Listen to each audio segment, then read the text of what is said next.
We're now down to playing five-handed. There's no straddle on, and Alex limps in from the cutoff with ace-10 offsuit. We've got pocket threes in the small blind. There's no real need to raise. I'm okay seeing a flop for a discount. I call for 100 more. Ivey checks his option. We're going three ways to the flop out of position. The dealer puts out 9-4-3 with two diamonds. We have bottom set in a pot where Ivey has top pair, but is drawing nearly dead. Sometimes I'll lead with weaker hands like gut shot straight draws on low boards and limped pots when I'm in small blind. Here, I've got the second best hand that I'll ever have. For balance, I make almost a pot-sized bet of 500. Ivey can't go anywhere with a 9 in his hand. He's in trouble but makes the call. Botez thinks that I might have some type of draw or that she'll at least have some turns that'll help her improve. She calls with ace high. It seems likely to me that one or both players has a drawing hand, especially since there aren't many threes left in the deck. The turn is the 10 of spades. It's a great card in my mind and in Botez's, but it's actually a nightmare for Botez. There are even more straight draw possibilities now. I increased the sizing to more than a pot-sized bet of 2,500. Since this was a limped pot, it's not too large of a bet in relation to the game that we're playing. Both opponents are drawing completely dead. Ivey calls with the second best pair. Even with Botez behind him, he must have put her on some type of draw. To his credit, she had nothing on the flop, and there's no real way for him to know that she'd connect with a 10. Alex calls as well. I'm rooting very hard for the board to pair or for a blank. If the river is non-diamond, ace, 10, or 9, I can possibly make a lot more money. Instead, the river is the jack of diamonds. Everyone has a hand with value and is drastically downgraded as the flush draw gets there, as well as several straights. I check with intentions to call a bet. Phil checks, Alex checks back. I turn over the set, figuring it's gotta be good when it checks through like that. It is. We win another pot. Our stack climbs to over 60,000. We're up more than 20,000 in a five-handed game with Ivey on our left. At this time, I'm notified that a seat is opened up to play with Phil Ivey at the 1-3 table. I immediately take it. I played with Ivey once before in a high-stakes 100-200 game when I got my biggest cash game win ever of 48,000. I've been watching Phil on TV since I was 15. He's one of the people in poker that I've looked up to the most. It's always exciting just being around him. We get involved in a big pot together the very first hand I play at the table. It's good, man. What do you got, 600? I had to start with 5. Jesus. I mean, what? All right, let's go. I'm all in. Let me catch you up on the action. Coming from 2-5, I had to set aside the majority of my chips and start the hand with 500 because that's the max of 1-3. Phil surprisingly limps in from under the gun. We've got ace-9 suited in the hijack and raised to 15. You heard the exchange that I had. Phil limp 3-bet jams for 500 effective. There are a couple thoughts running through my head.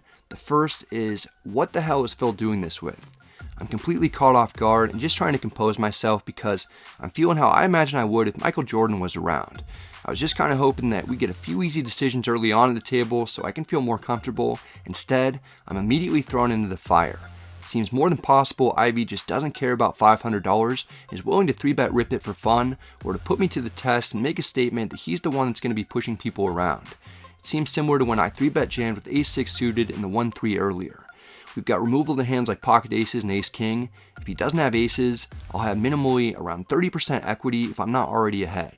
I couldn't pass up an opportunity to gamble all in with Ivey, especially at low stakes, so I called. Alright, Phil, what do we got? You got the jiggities. Okay. Ivey completely scrambled my brain with a limp 3-bet jam. I get it in behind with only a 31.9% chance of winning and doubling up to the person who's widely regarded as the best poker player of all time. The flop comes queen 6-6. We don't improve and are going to need a lot of help. The turn is the 10 of hearts. That doesn't do anything for us. It's down to one final card. The river is another queen. Ivey's hand holds. I get a not so nice welcome to the table, a memory that I'll never forget, and a lesson from the legend. There's not much for me to do other than admit that I got by the GOAT. First charity, now me.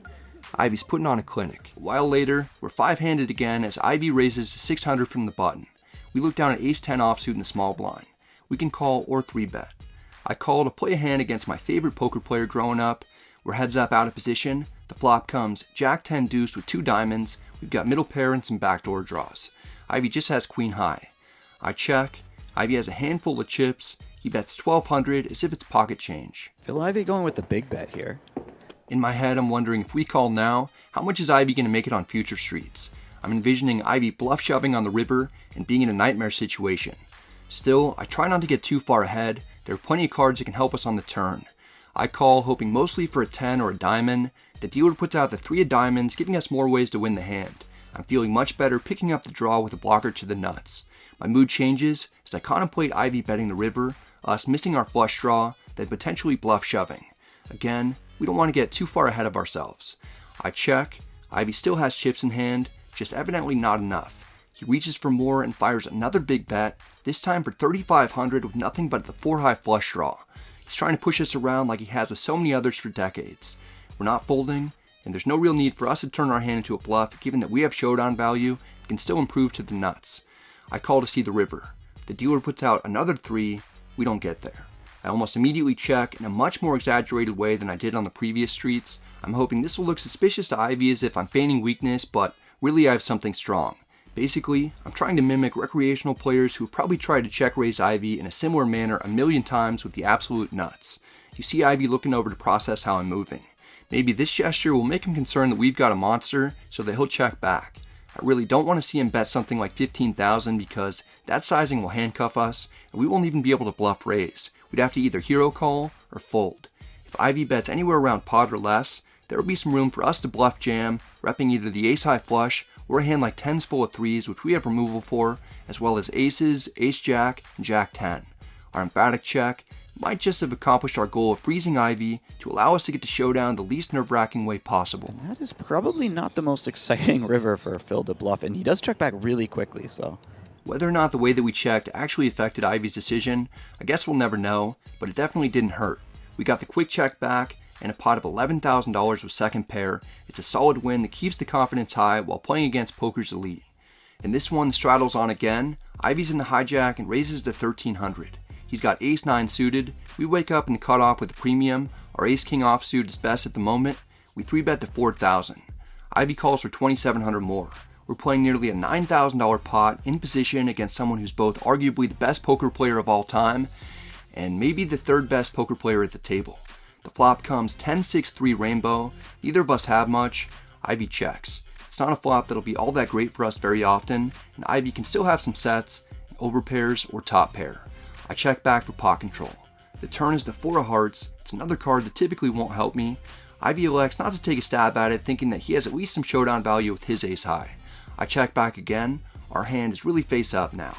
The river is the deuce of diamonds. Neither of us are too excited. We both check one final time. Phil says that he has ace high. We spare him by showing first since we have the best ace high. This isn't too exciting of a hand post flop, but in every one of these battles, my heart is racing 1,000 beats per minute. $9,000 isn't much to these other players. It's a lot of money to me though. We've gotten off to a strong start, being just one of 2 people in the black,